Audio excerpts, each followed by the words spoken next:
일곱째 인에 관한 말씀을 나누겠습니다. 이 말씀을 통해서 하나님이 역사를 어떻게 인도하시고 또 우리의 기도, 성도들의 기도를 하나님이 어떻게 사용하시는가, 이 부분에서 같이 말씀을 나누려고 합니다. 어떤 면에서 요한계시록은 천상에서 일어나는 일들을 우리에게 말씀해주고 있는데, 우리가 신앙생활을 하면서 궁금한 것들이 많이 있지 않습니까? 그런데 하늘에서 하나님께서 우리의 궁금한 문제에 대해서 어떻게 응답하시고 있고 또 어떻게 말씀하시고 있고 어떻게 인도하시는지에 대해서 요한계시록이 우리에게 잘 보여준다고 할 수 있습니다. 이 요한계시록은 하늘의 입장에서 우리에게 하나님의 말씀을 주신다, 이렇게 보시면 되겠습니다. 우리가 기도 생활을 하면서 신앙생활을 하는데요, 이 기도가 하나님께 어떻게 상달되고 또 하나님이 기도를 통해서 그분의 역사를 어떻게 이끌어 가시는가, 이 부분에 관한 말씀을 오늘 같이 나누도록 하겠습니다. 요한계시록 8장 1절을 보면 일곱째 인을 떼시는 말씀을 이렇게 말씀하고 있습니다. 일곱째 인을 떼실 때에, 그러니까 일곱째 인을 지금 뗀다는 거죠. 그죠? 그리고 하늘이 반 시간쯤 고요하더니, 그러니까 일곱 인을 떼기 바로 직전인지 아니면 뗄 때인지 하여간 반 시간쯤 고요하였다고 말씀하고 있습니다. 이 반 시간이라고 하는 것은 우리의 어떤 물리적인 시간으로 하면 30분 정도를 이야기합니다. 30분. 그러니까 딱 30분이라기보다는요, 이 천상의 용어라고 한다면 어느 정도인지는 모르겠지만 하여간 잠시 텀을 두고 있다, 이렇게 볼 수 있겠습니다. 이 30분 동안 고요하다는 것이죠. 마치 폭풍 전야처럼. 그런데 왜 30분쯤이라고 하는 표현을 썼을까 말입니다. 이 30분이라고 하는 표현이 한 반 시즌, 아주 반 시간쯤이라고 하는 이 표현이 구약시대 제사장들이 성전에서 아침에 들어가서 꼭 하는 것이 이제 떡을 바꾸는 거죠. 그리고 기름을, 등대 위에는 기름을 채워주고 그리고 식은 떡은 바꿔주는 거죠. 그리고 또 하나 하는 것이 있는데, 그 성소 안에서 향료를 태웁니다. 향료. 그래서 그 성소 안에 향기가 충만하게 하는 겁니다. 향기가. 그러니까 하루에 한 번 제사장이 성소에 들어가서 그 일을 하는 거죠. 그런데 이 제사장들이 성전에서 들어가서 향을 피우는 시간이 30분 정도 됩니다. 30분. 이해하셨습니까? 요 30분을 지금 성경에서 요한계시록에서는 반 시즌쯤, 반 시간쯤이라고 말씀하고 있습니다. 그러니까 제사장들이 들어가서 향을 피우는 거죠. 불에다가 향 재료를 넣으면 이렇게 냄새가 향기로운 것이 진동하게 되는 겁니다. 이것을 유대인들은 말입니다, 향을 피우는 시간을 하나님께서 이스라엘 백성들의 기도를 집중해서 듣는 시간이라고 이해했습니다.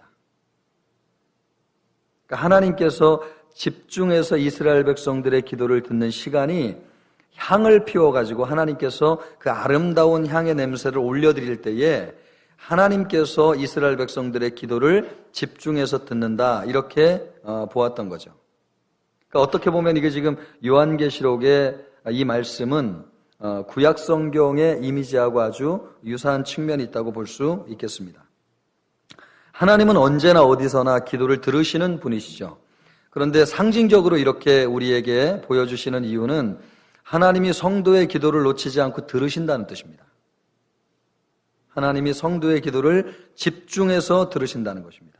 세상은 아비규환과 같고 시끄럽고, 우리 정치, 경제적인 현실을 보면 말로 다 할 수 없는 어려움 가운데 살고 있고, 또 전체적인 대세 속에서 나의 생각과 나의 처신이 아무런 영향을 주지 못하는 미미한 존재 같은 나를 느낄 때가 많이 있지 않습니까? 그런 정말 내 개인이 별것 아닌 미미한 존재이고, 이 세상 역사는 막 아비규환 같고 어디로 흘러가는지 모르고 정치 경제는 혼란하고 우린 이런 어려운 가운데 방향과 중심을 어디에 두고 살아야 될지 이런 마음을 들 곳 없는 이 혼란한 시대를 살고 있는 우리에게 주님께서 이 말씀을 통해서 주시는 말씀은 하나님께서 성도의 기도를 들으신다는 거예요. 어떻게 들으시느냐? 집중해서 들으신다는 것입니다. 할렐루야. 집중해서 하나님이 우리의 기도를 듣고 계신다고 하는 것입니다. 그것을 상징적으로 우리에게 보여주는 장면이 이스라엘 백성들이 성소에서 제사장들의 향료를 태우는 장면을 통해서 우리에게 각인시켜 주는 것입니다. 하나님은 냄새를 좋아하시는 분 같아요. 여러분 그렇게 생각 안 하시죠? 그죠? 사람에게 있어서 뇌에 훨씬 더 많은 자극을 주는 것이 시각보다도 바로 후각입니다. 후각. 그런데 이 후각을 누가 만들었습니까? 누가 만드셨어요? 하나님이 만드셨어요. 그래서 성경에 보면 예수 그리스도의 사람들이 예수 믿는 사람들의 향기를 내야 된다고 하는 것을 말씀을 많이 하지 않습니까? 이 삶을 통해서 예수 그리스도의 사람들이 향기를 바라기를 원하시는 거죠. 그런데 하나님이 시각적인 것뿐만 아니라 이 후각적인 것도 굉장히 민감하다는 것을 알 수 있어요. 여러분 교회 오면은 좋은 향내가 나야 될까요? 안 나야 될까요? 예, 물론 이 냄새를 하나님이 맡으시고 판단하는 건 아니지만 하나님이 우리의 향기를 통해서 제사를 받는다고 하는 것은 구약을 통해서 명백하게 이해할 수 있는 사항이에요. 그러니까 사람이요 하나님과의 관계 속에서 회복이 되면 사람이 청결해져요. 깨끗해져요. 여러분 군대에 귀신 들린 사람이 귀신 들려가지고 막 몸이 엉망이고 온갖 더러운 냄새가 나고 귀신 들려가지고 사람들도 통제하고 제어할 수 없는데 그 사람이 예수님을 만나가지고 군대 귀신이 쫓겨나게 되었지 않습니까? 그런데 그 회복된 사람이 성경에 보면 어떻게 했다고 기록이 되어 있어요? 옷을 정결하게 입고 목욕을 깨끗이 해서 정결하게 옷을 입고 예수님 앞에 자세를 바르게 하고 앉았다고 하는 말씀이 있습니다. 이것을 보면 사람이 회복이 되잖아요. 그러면 모든 것이 회복되는데 옷만 깨끗해지는 것이 아니라 그 사람 내에서 풍겨나오는 향기도 아름답게 된다고 하는 것입니다. 그래서 우리 교회도요. 저는 어떤 교회를 딱 갔는데 그 교회는 지하에 딱 있는 예배당이었습니다. 그런데 지하의 예배당에 딱 내려가면서 그 예배당에서 은은히 풍기는 너무 은혜롭고 거룩한 향기랄까요? 그것이 한 10년이 지났는데도 지금도 잊혀지지가 않아요. 그 예배당에 딱 들어갈 때에 정말 너무 마음을 평안하게 하고 아름다운 향기가 그 교회 어디에선가 이렇게 쫙 풍겨나오는데 그것이 얼마나 내 머릿속에 각인이 되었냐면 10수년이 지났는데도 잊혀지지가 않아요. 여러분 교회는요 건물도 아름다워야 될 뿐만 아니라 교회 안에서 풍기는 향기도 참 아름다워야 될 줄로 믿습니다. 그래서 우리 성도들도 교회 올 때마다 깨끗하게 하고 옛날 어르신들은 예배를 드릴 때에 목욕제계를 하셨다고 그러잖아요. 우리가 목욕제계를 하는 수준은 아니지만 그래도 여러분 하나님을 만날 때 하나님은 후각도 우리에게 창조하신 분이기 때문에 그런 관점에서도 거룩의 의미가 있다는 것입니다. 그래서 주님 앞에 예배할 때는 항상 정갈하고 깨끗한 몸과 마음으로 오시기를 바라고요. 또 특히 우리 남성들 주님 앞에 나올 때에 저는 뭐 쓰지는 않지만 우리 남성들은 목욕을 못 하셨으면 향수라도 뿌리고 오셔가지고 주변 사람들이 이렇게 은은한 감동을 끼칠 수 있으면 좋겠다 하는 생각이 듭니다. 여러분 이것이 빈말이 아니고 성경에서는 이 후각에 대한 표현이 생각보다 많이 있습니다. 이 제사를 그래서 아름다운 향기로운 제물이라고 그럽니다. 그러니까 생각할수록 그렇잖아요. 우리의 후각을 누가 만드셨느냐? 하나님이 만드신 거죠. 그러니까 우리 교회 안에도 언젠가는 성도들이 이렇게 딱 들어오면 첫 번째 딱 올 때 잊혀질 수 없는 정말 이 교회의 거룩과 하나님의 임재를 느끼게 하는 이런 아름다운 향기가 처음 발을 들여놓은 사람들에게 후각을 통해서 그의 자리에 남게 된다고 한다면 평생 잊지 않을 것 같아요. 어디를 가서도 이 후각에 대한 기억은 잊혀지지가 않아요. 그래서 그 냄새를 딱 맡으면 거기에 내가 갔었지 이런 느낌이 드는 것이죠. 그래서 여러분 이 말씀을 통해서 하나님이 우리에게 각인시켜 주시기를 원하는 것은 하나님이 그 향기로운 제사인 기도를 청취하고 계시고 듣고 계시다 하는 것입니다. 그런데 하나님께서 말입니다. 이 반 시간쯤 고요하였다고 말씀하고 있습니다. 반 시간쯤 30분 정도 고요하였다고 말씀하고 있는 것입니다. 우리는 하나님이 내 기도를 들으시는가 이렇게 의심할 때가 있습니다. 그런데 하나님은 귀를 기울이고 우리의 기도와 탄원에 집중하고 계시는 것이죠. 사실 기도를 듣지 않고 계신 것이 아닙니다. 하나님의 침묵은 듣지 않는다는 것을 의미하시는 것이 아니라 가장 고요하게 집중해서 우리의 기도를 들으신다는 뜻입니다. 할렐루야. 그러니까 생각을 바꾸셔야 돼요. 하나님의 침묵은 우리의 기도에 대해서 무응답하신다는 뜻이 아니고 정말 무엇인가 집중할 때 아주 고요하지 않습니까? 우리가 하나님의 침묵을 느낄 때는 하나님이 우리의 기도를 집중해서 듣고 계신다 하는 것을 기억하셔야 돼요. 하나님이 그렇게 우리의 기도를 듣고 계시는데 그렇게 하나님께서 우리의 기도를 들으실 때 바로 응답하시지 아니하시고 기다리시는 이유가 무엇인가? 우리 베드로후서 3장 8절로 9절을 보면 종종 인용하는 말씀인데 같이 한번 읽어볼까요? 사랑하는 자들아, 주께서 하루가 1000년 같고 1000년이 하루 같다는 이 한 가지를 잊지 말라. 주의 약속은 어떤 이들이 더디다고 생각하는 것 같이 더딘 것이 아니라 오직 주께서는 너희를 대하여 오래 참으사 아무도 멸망하지 아니하고 다 회개하기에 이르기를 원하시느니라. 제가 지지난번에도 말씀드렸지만요, 하나님께서 오래 참으시는 이유가 우리 입장에서는 여러분 하나님이 침묵을 오래 하시는 것이고 기도응답이 더디어지는 것이지만 하나님께서 이렇게 오래 참으시는 이유가 뭐라는 것입니까? 아까 보여줬던 우리 베드로후서 3장 9절 말씀을 보면 모든 사람이 멸망하지 아니하고 무엇을 받기를 원하신다고요? 무엇을 받기를요? 구원을 받기를 원하신다는 거죠. 제가 지지난주에 말씀드렸지 않습니까? 내가 구원받은 것은 우리 선대 신앙인들의 기도를 바로 응답하지 아니하시고 오래 참으신 결과로 내가 구원을 받았습니다. 맞죠? 맞습니까? 예. 만약에 우리 선대 기도 신앙인들이 이 땅에 하나님의 나라가 이루어지기를 얼마나 간절히 기도했는지 몰라요. 예를 들면 예수님이 떠나가시고 그 초대교회 성도들은 예수님의 약속이 이 땅에 빨리 이루어져가지고 하나님의 나라가 속히 이루어졌으면 좋겠습니다. 얼마나 초대교회 성도들은 간절히 기도했는지 몰라요. 그런데 만약에 2000년이 지나기 전에 100년 예수님이 승천하시고 100년 안에 성도들의 기도를 응답하셨다고 한다면 여러분 우리는 구원받을 수 있는 거예요? 없는 거예요? 없죠. 그런데 그 당시에 간절히 기도했던 성도들의 입장에서 보면 하나님도 참 무심하시죠. 어떻게 그렇게 간절히 기도했는데 금식하며 기도했는데 말씀 붙잡고 기도했는데 2000년이 될 때까지 하나님의 나라가 이 땅에 이루어지지 않았냐 말이죠. 왜 그들의 기도를 응답해 주지 않았냐 말이죠. 감사하게도 하나님이 그들의 기도를 더디 이루어 주시고 오래 참으심으로 말미암아 오늘날 우리가 구원을 받았다고 하는 것입니다. 할렐루야. 이것이 우리에게 감사의 제목이라고 한다면 또 다른 사람도 마찬가지예요. 여전히 하나님께서 구원해야 될 백성이 많이 있는데 여러분 지금 우리의 기도를 들으셔가지고 누군가를 막 심판하고 칼로 치시고 완전히 이 땅에 예수님이 바로 재림하셔가지고 모든 것을 다 이루어졌다고 한다면 더 많은 사람을 구원하는 일들은 일어나지 않게 될 것입니다. 그러니까 우리 입장에서는 기도가 더디 응답되는 것이지만 구원받아야 될 사람들의 입장에서는 하나님이 은혜와 자비를 그들에게 베푸시고 있는 기간이라고 볼 수 있습니다.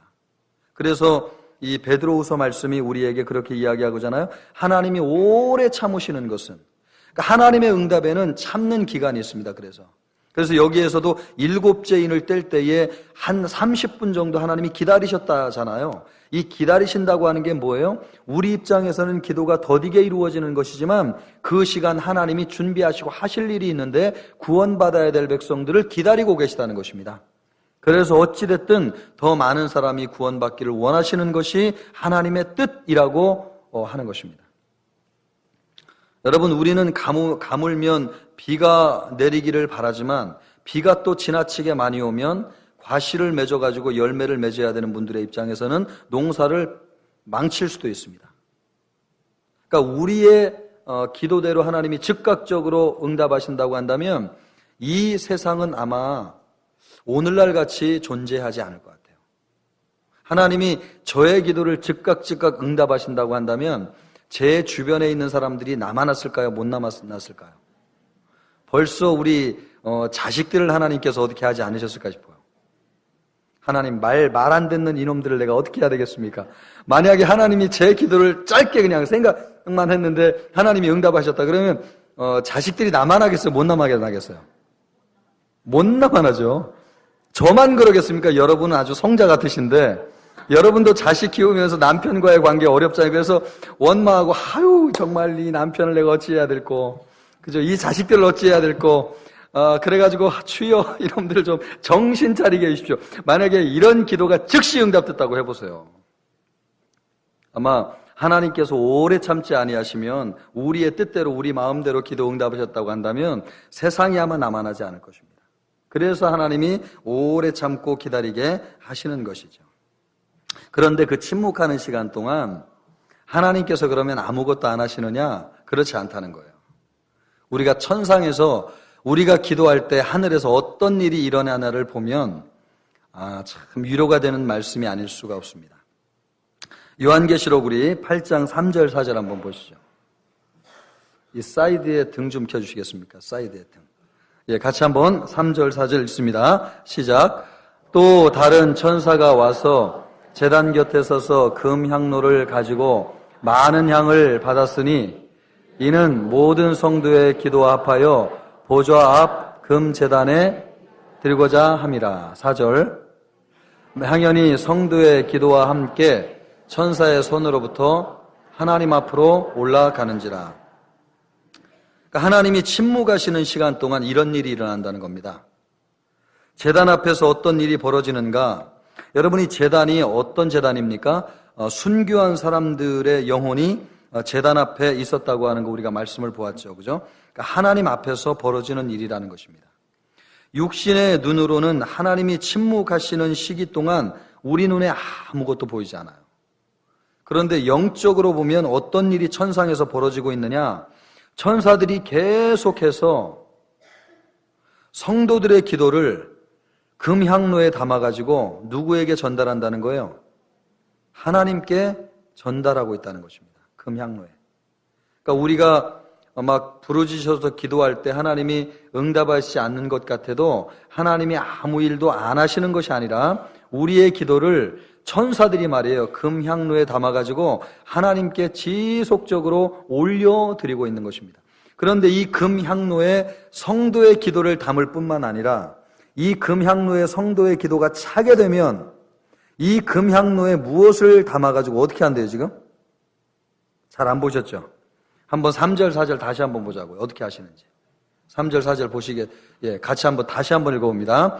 또 다른 천사가 와서 제단 곁에 서서 금향로를 가지고 많은 향을 받았으니 향을 이는 모든 성도의 기도와 합하여 보좌 앞 금 제단 앞에 드리고자 합니다. 그러니까 금향로에 성도의 기도를 담아서 천사들이 하나님께 올려드리고 있는 것입니다. 하나님께 드렸습니다. 그래서 4절 말씀 향연이 성도의 기도와 함께 천사의 손으로부터 하나님 앞에 올라가는지라. 이렇게 됐죠. 우리 5절도 한번 보자고요. 5절 우리 성경을 한번 보세요. 5절 같이 읽습니다. 성경을 보고 시작. 천사가 향로를 가지고 제단에 불을 담아다가 땅에 쏟음에 우레와 음성과 번개와 지진이 나더라. 옛날에는 어르신들이 이게 다리미질을 할 때에 불을 떼고 나서 그 숯불을 담아다가 다리미질을 했습니다. 지금 이 향로에 우리의 기도를 담기도 하지만 하나님이 뭘 담게 하신다는 거예요? 5절에 보면 그렇습니다. 천사가 향로를 가지고 제단에 뭐요? 불을 담는데요. 불. 제단에 불을. 그러니까 이 향로에 우리의 기도가 충만해져 가지고 하나님께 들려지면 하나님께 올린 이후에 이 금향로에 제단에 불을 담아다가 쏟는 거죠. 그러니까 우리의 기도가 찰 때까지 하나님께서 심판을 미루고 계신 것입니다. 그러므로 여러분 하나님께서 주권적으로 모든 것을 행하실 수 있지만 무엇이 차기까지 기다린다는 겁니까? 성도의 기도가 찰 때까지 기다린다는 거예요. 성도의 기도가 찰 때까지. 그러면 순식간에 하나님께서 채워졌을 때 그 금향로에 불을 담아가지고 쏟으시게 되는데 하나님의 심판이 성도의 기도대로 이루어지게 된다는 겁니다. 우리가 올려드리는 기도할 때 이 향례라고 하는 게 무엇이냐? 우리가 기도할 때 어떤 분의 이름으로 기도합니까? 예수 그리스도의 이름으로 기도하죠. 바로 제물을 올려드릴 때 이 제물이 향기로운 냄새가 돼가지고 하나님께 올라가는데 우리의 기도가 상달되기 위해서 우리의 기도를 응답하시도록 예수님께서 제물이 되셨죠. 그래서 여기에서 이야기하는 향은 바로 예수님의 십자가라고 이야기할 수 있습니다. 그래서 예수님의 이름으로 우리가 기도를 하게 될 때 우리의 기도가 하나님께 상달되게 되는 것입니다. 그러므로 우리는 누구의 이름으로 기도를 해야 됩니까? 예수의 이름으로 기도해야 됩니다. 그래야지 우리의 기도가 향기로운 제물로 하나님께 드려지게 되는 겁니다. 그러니까 기도는 미사역구를 통해서 아름다운 말이 하나님께 상달되는 게 아니라는 거죠. 어른이 기도한다고 해서 또 신앙 연륜이 많은 사람이 기도한다고 해서 상달되는 것이 아니라는 것입니다. 기도의 질과 향기를 결정하는 것은 어린아이가 하든 어르신이 하든 병상에서 죽기 직전에 기도한 사람이든 상관없이 누구의 이름으로 기도할 때 향기가 되어서 하나님께 상달된다고요? 예수 그리스도의 이름으로 기도할 때 응답되는 것입니다. 그래 우리 아이들이 식탁 앞에서 손을 모아가지고 하나님 아버지 맛있는 음식 주셔서 감사합니다. 예수님의 이름으로 기도합니다. 이 기도 하나님이 받으시는 거예요? 안 받으시는 거예요? 받으시는 것이죠.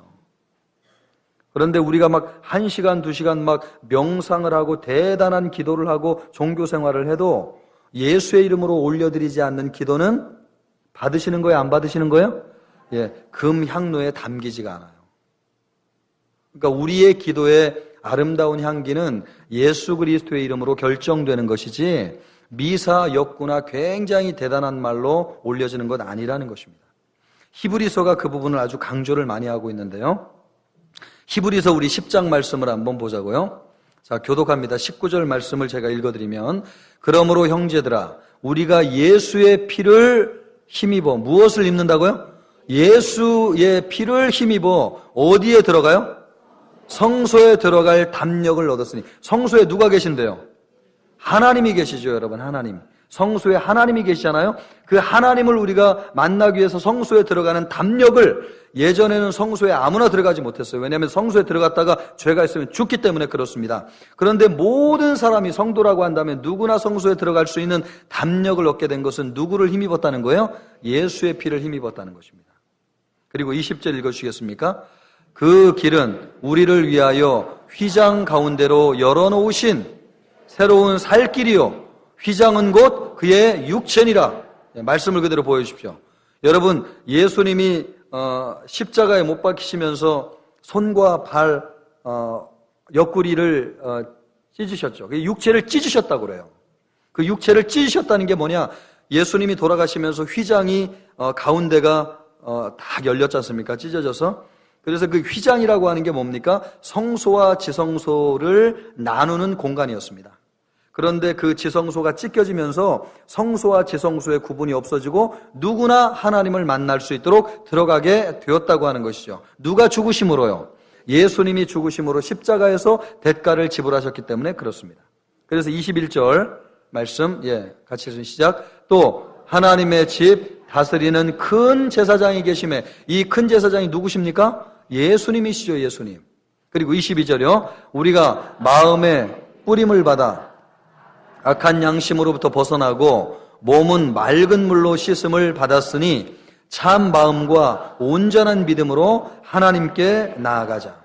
우리 하나님께 나아갈 수 있는 길이 예수님을 통해서 얻게 되었다고 하는 것입니다. 그러므로 아름다운 향기가 하나님 앞에 올려지는 것은 우리의 기도가 예수의 이름으로 기도될 때 올려지게 된다고 하는 것입니다. 그래서 저는 항상 기도하다가 비몽사몽간에 새벽 기도할 때 예수님의 이름으로 내가 기도했는지 잊어버릴 때가 있어요. 그래가지고 꼭 끝날 때 2번씩 예수님의 이름으로 기도합니다. 웃는 분들 보니까 꼭 그런 거 있는 것 같아요. 그죠? 너무 기도 열심히 하다 보면 이게 내가 예수님의 이름으로 마쳤는가? 이렇게 잘 생각이 안 날 때가 있어요. 그게 중요합니다, 여러분. 왜요? 우리의 기도가 향기가 되는 것은 예수님의 이름으로 기도할 때 되는 것이기 때문에 그렇습니다. 아무것도 아니라고 생각하지만 절대 그렇지 않습니다. 하나님이 우리의 기도를 들으시는 것입니다. 그런데 더디게 이루어지는 기도 응답이 있습니다. 응답되는 시점이 우리의 생각과 다르기 때문에 그렇습니다. 아까도 말씀드렸지만요, 기도를 처음 한다고 해서 이게 응답되는 것도 있지만 그렇지 않은 것이, 왜냐하면 이 금향로에 기도가 충만하게 차기까지 하나님이 기다리시는 겁니다. 그래서 차게 되면 금방 그것을 쏟으시는데 순식간에 이루어지게 되는 것이죠. 출애굽기 2장을 보면 우리가 그것을 알 수 있습니다. 출애굽기 2장 23절, 25절 말씀을 보면 이것도 교도갑니다. 여러 해 후에 애굽 왕은 죽었고 이스라엘 자손은 고된 노동으로 말미암아 탄식하며 부르짖으니 그 고된 노동으로 말미암아 부르짖는 소리가 하나님께 상달된지라. 24절 말씀. 하나님이 그들의 고통 소리를 들으시고 하나님이 아브라함과 이삭과 야곱에게 세운 그의 언약을 기억하사. 그 언약이 언제적 언약입니까? 이들이 고통 가운데 하나님께 기도하기 전 400년 전에 언약을 기억하신 거예요. 400년 전에. 그리고 25절 말씀 읽습니다. 시작. 하나님이 이스라엘 자손을 돌보셨고 하나님이 그들을 기억하셨더라. 여러분, 이스라엘 백성이 이 고통 가운데 우리를 좀 해방시켜 주십시오, 이렇게 기도한 것이 하루 이틀의 기도겠냐고요. 지금 이스라엘 백성들이 애굽에서 종살이한 것이 400년이에요.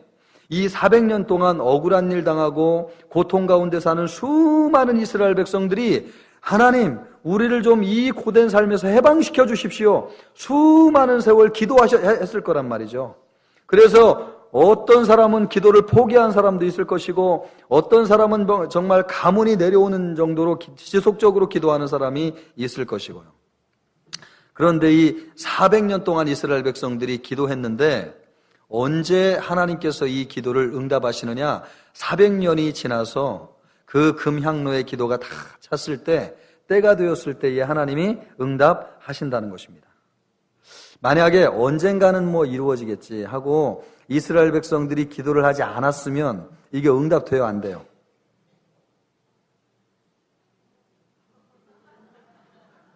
참 어려운 문제죠, 그죠? 바로 이것이 한 달란트를 가지고 있는 사람의 아주 그 심정하고 똑같은 거예요. 한 달란트 가진 사람은 하나님께서 없는 것도 있게 하시는 분인데 내가 굳이 한 달란트 가지고 열심히 벌어가지고 이거 잊어버릴 위험도 있는데 그걸 가지고 투자해가지고 열심히 일해가지고 남길 이유가 뭐냐? 하나님은 없는 것도 있게 하시는 분인데 내가 굳이 그렇게 열심히 하지 않아도 하나님께서 있게 하실 것은 있게 하실 것이다. 그래, 아무것도 하지 않으면 주님이 그 종을 뭐라고 말씀하셨어요? 악하고 게으른 종. 우리는 여러분 하나님의 입장에서 생각할 사람이 아니고 우리는 지극히 인간의 입장에 생각해야 되는 거죠. 그러므로 이렇게 볼 수 있어요. 만약에 이스라엘 백성들이 400년 동안 하나님 앞에 기도를 올리지 않았다라고 한다면 물론 하나님은 그분의 뜻과 주권대로 역사를 이루어 가시지만 하나님은 우리와 동역하시는 분이기 때문에 기도가 차기까지는 그들의 기도가 더디 응답되었을지도 모른다는 것이죠. 그러므로 여러분, 우리가 하나님이 늦게 응답하신다고 해서 기도를 포기해야 됩니까? 해야 됩니까? 기도를 해야 돼요. 기도를 해야 돼요. 기도를 해야 돼요. 눈물 흘리며 씨를 뿌리는 자는 마침내 기쁨으로 그 단을 거둔다고 말씀하셨는데 더디게 거둘 거 미리 염려하여서 씨도 뿌려놓지 않으면 거둘 수 있어요? 없어요? 없어요. 그러므로 여러분 지금 기도의 씨를 뿌려야 돼요? 안 뿌려야 돼요? 뿌려야 돼요. 지금 논밭의 열매는 보이지 않고 황량해요. 그렇다고 해서 씨를 뿌리지 않으면 거둘 게 없어요. 저는 기도가 방향을 잡는 거라고 생각합니다. 우리가 방향을 잡고 주님 앞에 기도하면 때가 되매 그것을 응답하시고 이루시게 돼요. 그런데 눈에 아무것도 보이지 않는다고 해서 우리 그렇잖아요. 여러분 정말 믿지 않는 내 남편이 아무리 생각을 해도 믿을 것 같지 않잖아요. 방황하는 내 자식에게 과연 미래가 있을까? 하는 생각하면 참 답답해요. 우리 가정의 문제, 경제적인 문제, 도대체 이 문제가 풀릴 수 있을까? 참 암담해요. 사람과의 얽힌 관계 말이에요. 부부 관계도 그렇고 자식 관계도 그렇고 직장에서 동료의 관계도 그렇고 얼마나 얽히고 설켰는지 아무리 생각을 해도 참 답이 없다는 생각이 들어요. 그리고 우리나라와 민족의 현실을 볼 때도 정말 이 나라에 다시금 소망이 있을까? 아무리 인간적으로 생각을 해도 답이 없어요. 그렇다고 해서 기도의 씨앗을 지금 뿌리지 않으면 우리가 언젠가 열매를 거둘 수 있어요? 없어요? 없어요, 여러분. 교회에 대해서도 마찬가지입니다. 교회에 대해서도 지금 우리 교회가 어떤 교회가 되기를 원하는지에 대한 눈물로 뿌려지는 기도의 씨앗이 없으면 10년이 지나고 20년이 지나도 교회에 아무런 열매가 없는 것입니다. 그러므로 여러분 씨를 뿌려야 돼, 안 뿌려야 돼요? 뿌려야 돼. 참 암담하죠. 우리나라의 영적인 현실을 생각하면 참 암담하고. 우리 여기 있는 성도님들도 아마 교회를 생각하면서 답답한 부분들이 있을 거라고 생각이 돼요. 그러나 씨를 뿌리지 않으면, 눈물로 기도하지 않으면 결과는 없습니다. 우리 교회의 미래가 하나님께서 인도하실 것이라고 저는 믿습니다. 그러나 여러분 무엇을 심어야 돼요? 기도의 씨를 심어야 돼요. 금향로에 우리 성도들의 뭐가 담겨져야 돼요? 기도가 담겨져야 돼, 기도. 이 기도가 담겨질 때 하나님이 우리 교회를 통해서 역사하세요. 저는 늘 이런 말씀도 마치 밑 빠진 독에 물 붓는 것 같이 느껴질 때가 가끔 있어요. 그러나 이 씨앗을 심지 않으면 결코 열매를 거둘 수 없기 때문에 이런 말씀을 드리는 것입니다. 여러분, 우리 교회가 앞으로 주님 오시는 그날까지 쓰임받는 교회 되어야 됩니까? 안 되어야 됩니까? 되어야 되죠. 저는 우리 교회를 통해서 하나님이 놀라우신 일을 할 것을 기대해요. 할렐루야. 그리고 우리 교회를 통해서 우리 교회가 구원의 방주처럼 이 시대의 멸망의 길로 가는 수많은 사람들이 구원받는 공동체가 되기를 바랍니다. 할렐루야. 우리 교회를 통해서 미랄부 아이들이 영적으로 케어를 받고 죽을 때까지 요람처럼 보호받는 공동체가 되기를 소망해요. 할렐루야. 우리 어르신들을 위한, 이건 제 개인적인 생각이니까 선포가 아닙니다. 오해하지 마세요. 우리 교회가 정말 주님이 은혜 주시면 우리 교회 어르신들 많이 계시잖아요. 그리고 나이가 드실수록 연로하고 혼자 사시는 분들 많이 계시잖아요. 우리 교회 이렇게 많이 땅이 있는데 어디선가 우리 주변에 보니까 뭐 세상에서 운영하는 양로원도 많던데, 양로원이 아니고 뭐죠? 요양원도 많던데, 우리 교회 봉사할 성도들이 이렇게 많은데 어르신들을 정말 잘 섬길 수 있는, 그분들 평생을 교회를 위해서 헌신하고 기도한 분들인데 우리가 그분들의 마지막을 챙겨드리면 안 되겠냐 말이에요. 그런 방향을 가지고 기도하면 여러분 언젠가는 이루어지지 않겠습니까? 눈에 가시적으로 보이지 않는다고 해가지고 지금 기도로 씨앗을 뿌리는 것도 포기하면 되겠어요? 안 되겠어요? 안 돼요. 전 이 자리에 와 계신 어르신들 정말 노년이 행복하게 주님이 은혜 주신다고 한다면 한 공동체 안에서 우리 젊은 성도들의 섬김을 받으면서 아름다운 노년, 걱정하지 아니하시고 남편이 뭐 먼저 가도 내가 뭐 교회가 나와 함께 든든하다, 이런 마음으로 함께 할 수 있는 그런 교회가 됐으면 좋겠습니다. 아멘.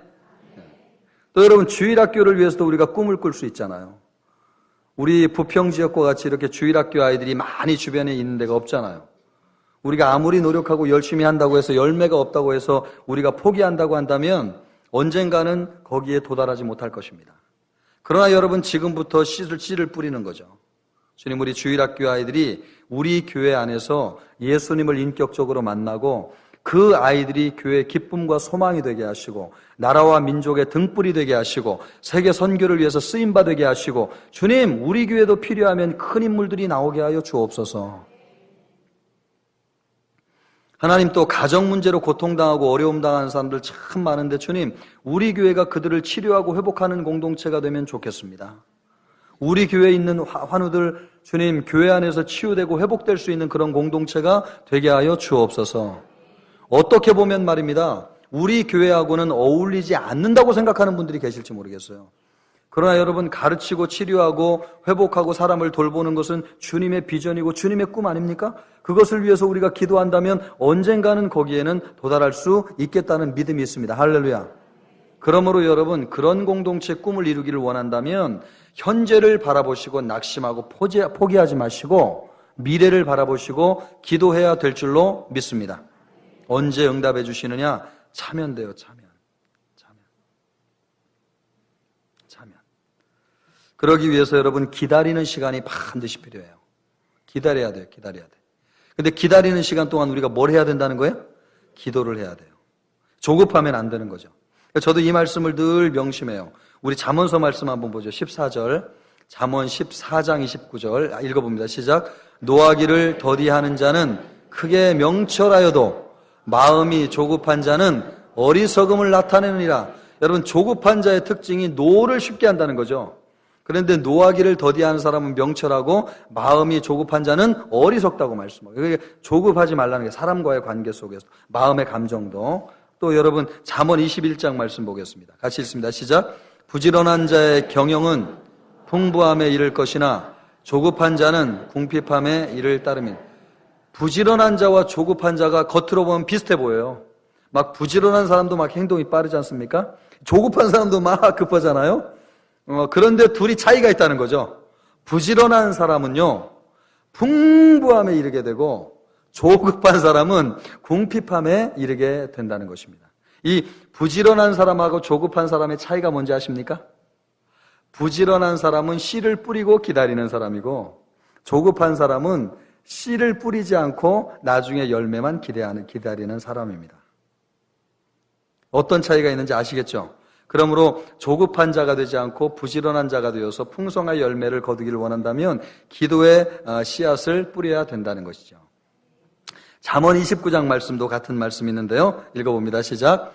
내가 말이 조급한 사람을 보느냐, 그보다 미련한 자에게 오히려 희망이 있느니라. 조급한 사람, 말이 앞서는 사람 있지 않습니까? 말이 앞서면 안 된다고 하는 것입니다. 그래서 저도 이 참 조급함을 기다린다고 하는 것이 쉽지 않은데 이 말씀을 의지하면서 조급함을 버리려고 합니다. 할렐루야. 결국은 누가 하시는 거예요? 하나님이 하시는 것인데 하나님이 하시도록 우리는 기도만 채우면 되는 거죠. 기도만 채우면 때가 되면 하나님께서 금향로에 불을 담아서 역사를 일으키시는 것이기 때문에 우리는 기도만 하면 돼요. 하나님께 기도하기 전에 성급하게 움직이는 것은 조급한 것이고, 그런 경우는 일을 망치게 된다고 하는 것입니다. 저는 우리 청천교회를 볼 때에 참 감사한 것은 우리 교회는 기도가 많이 쌓인 교회라고 믿습니다. 아멘이에요, 아니에요? 아멘 안 하시는 분들은 기도 안 하시는 분도 알겠습니다. 그러므로 여러분, 우리 교회에 소망이 있습니까? 내일에 대한 비전이 있습니까?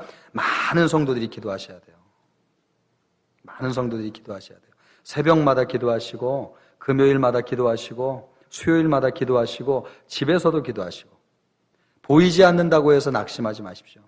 주님이 그 기도를 다 아름다운 향로에 담아서 언젠가는 여러분 순식간에 이루어지잖아요. 우리 나중에 지금 이 교회 마당 나중에 사진으로 바라보면서 야, 우리가 이런 시절이 있었구나, 이렇게 바라볼 날이 멀지 않습니다. 하나님이 하시면 순식간에 바뀌는 거 아십니까? 야, 완전히 바뀌어요. 그런 날을 기대하면서 꿈꾸는 우리 모두가 되기를 주님의 이름으로 축복합니다.